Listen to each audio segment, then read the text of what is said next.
हे बघा आता स्कोर आलेला आहे आणि आपल्या मुलांची, आपल्या पालकांची धावपळ आहे. म्हणजे एवढी धावपळ आहे, की एक उत्सुकता आहे, की आपल्या मुलीला कुठं नंबर लागेल का? कट ऑफमध्ये आपण बसू का? गव्हर्नमेंट मिळतं का प्रायव्हेट मिळतं? किती फीज लागते? खूप सारे प्रश्न आहे मनामध्ये.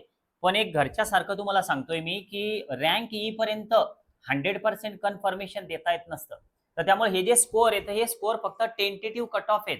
तुम्ही जे पण YouTubeला व्हिडिओज पाहताय, म्हणजे माझे पण स्वतःचे, आमच्या टीमनं 22 लोकांची आमची टीम आहे. सगळं अॅनलाईज करून काढलेलं आहे. तर ते सगळं मागचा जो डेटा आहे, तर तो घेऊन ते सगळं आम्ही काढलेलं असतं. तर त्यामुळे हे सगळं प्रिडिक्शन आहे. रँक येईपर्यंत आपल्याला महाराष्ट्रामध्ये आपल्या वरती आपल्या कॅटेगरीचे किती मुलं आहे, हे जोपर्यंत समजत नाही, तर तोपर्यंत हे सगळं प्रिडिक्शन आहे आणि यामध्ये बदल होणार आहे. तर त्यामुळे एकदम पॅनिक होऊ नका आणि विषय असा आहे, की तुम्ही अकॅडमीचा नंबर लावत असाल, पण तो वारंवार बिझी येतोय. आता तुम्हाला कट ऑफ बद्दल माहिती करून घ्यायची स्वतःच्या. तर काय करा तुम्ही कॉल असा मेसेज करा, तुम्हाला एक वेगळा नंबर दिला जाईल. तर त्यावर तुम्ही बोलून घ्या आणि सगळं बोलून झाल्याच्या नंतर जॉइन व्हायचं असेल तर जॉइन व्हा. कारण अगोदरच आम्ही लिमिटेड पेड मेंबर घेतो आणि नंतर ते बंद करतो. तर त्यामुळे थोडा निर्णय घेताना काळजीपूर्वक घ्या. बघा आता ॲडमिशनचे जे 4 मार्ग आहे, तर त्यापैकी पहिला जो आहे, तर तो खूप सोपा आहे आणि ईझी गोइंग आहे.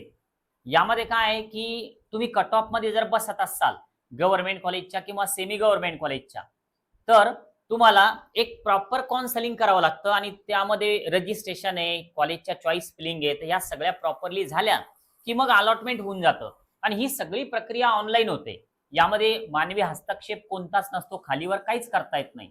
तर त्यामुळे तुम्ही कट ऑफमध्ये बसताय, तुमचं प्रॉपर काउन्सेलिंग झालं, की हा तुमचा पहिला मार्ग आहे, की तुम्ही इझिली कॉलेजपर्यंत पोहोचून जाता. फक्त प्रॉपरली काउन्सेलिंग करणं गरजेचं आहे. म्हणजे खूप सावध भूमिका तुमची असायला पाहिजे.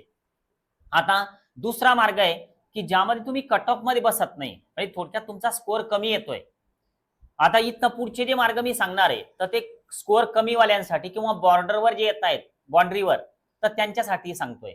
बघा आता दुसरा मार्ग असा आहे, जर तुमचा स्कोर कमी आहे, पण बजेट चांगलं आहे, की तुम्ही एम-बी-बी-एससाठी 1 सीआरच्या वर पे करू शकता. बी-एम-एससाठी तुम्ही 24 ते 35 लाखापर्यंत बजेट बनवू शकता.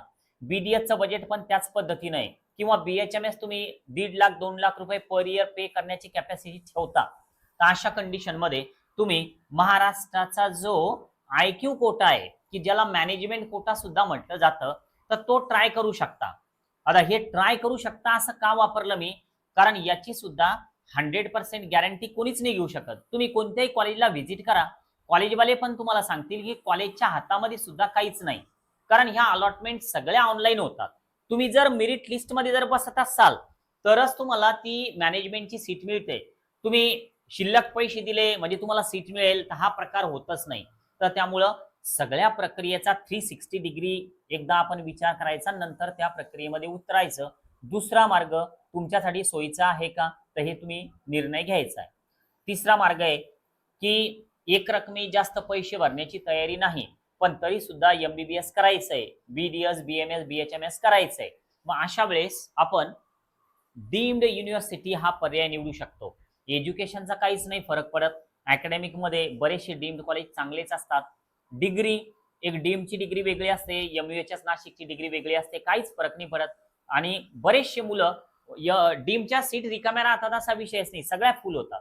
तर त्यामुळं डीम्ड कॉलेजमध्ये तुमचा कट ऑफ कमी येतोय, महाराष्ट्रामध्ये तुम्ही बसत नाही. मग अशा कंडिशनमध्ये तुम्ही डीम्ड एम-बी-बी-एसचा विचार करा, बी-डी-एस, बी-एम-एस, बी-एच-एम-एसचा विचार करा. स्कोर जर कमी असेल तरी सुद्धा डीम्डमध्ये ॲडमिशन मिळण्याचे चान्सेस राहतात. पण यासाठी तुमचं एम-बी-बी-एसचं बजेट हे 22, 23, 24, 25 लाख एका वर्षाचं जातं आणि 4.5-5 वर्ष फी तुम्हाला पे करावी लागते. बी-डी-एस, बी-एम-एससाठी सुद्धा 6-7 लाख रुपये पर इयरचं तुमचं बजेट असायला पाहिजे डीमसाठी. बी-एच-एम-एस करायचे डीम्डमध्ये तर साधारण 2-2.5 लाख रुपये पर इयरची तयारी ठेवावी लागते. तिसरा पर्याय, की जो डीम्ड युनिव्हर्सिटी होता. आता चौथा आणि शेवटचा पर्याय, की जो बजेट फ्रेंडली पण असू शकतो आणि कट ऑफमध्ये पण तुमच्या बसू शकतो. पण त्या अगोदर तुम्ही व्हिडिओला लाईक करा. एक सबस्क्राईब बटनवर क्लिक करा. कारण आतापर्यंत जवळपास 1.25 लाख लोकांनी 1,21,000 1,21,22,000च्या वरती आपले सबस्क्रायबर झालेले आहे. जवळपास आपण 1.25 लाखापर्यंत पोहोचतोय. एवढ्या लोकांनी आतापर्यंत जिजाऊ अकॅडमी सबस्क्राईब करून ठेवलेलं आहे. बऱ्याच दिवसापासून हे काउन्सिलिंग सुरू आहे आणि आपला चौथा जो पर्याय आहे तर तो सर्वांच्या सोयीचा ठरू शकतो. तुम्हाला एमबीबीएस करायचंय, मग तुम्ही अदर स्टेट हा पर्याय निवडा.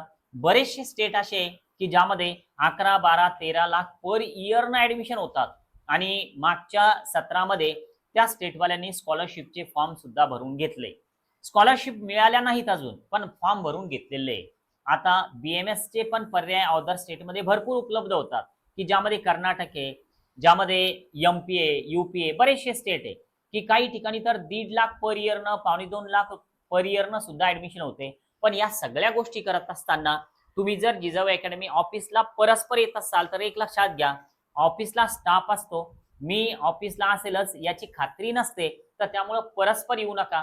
जर आलेच तर आमच्या स्टाफ पैकी म्हणजे आमच्या टीम मेंबर्स पैकी कोणीतरी तुम्हाला त्या ठिकाणी काउन्सिलिंग करण्यासाठी उपलब्ध असेल. म्हणजे थोडक्यात तुमची चक्कर काही वाया जाणार नाही, कोणीतरी उपलब्ध असणारच आहे.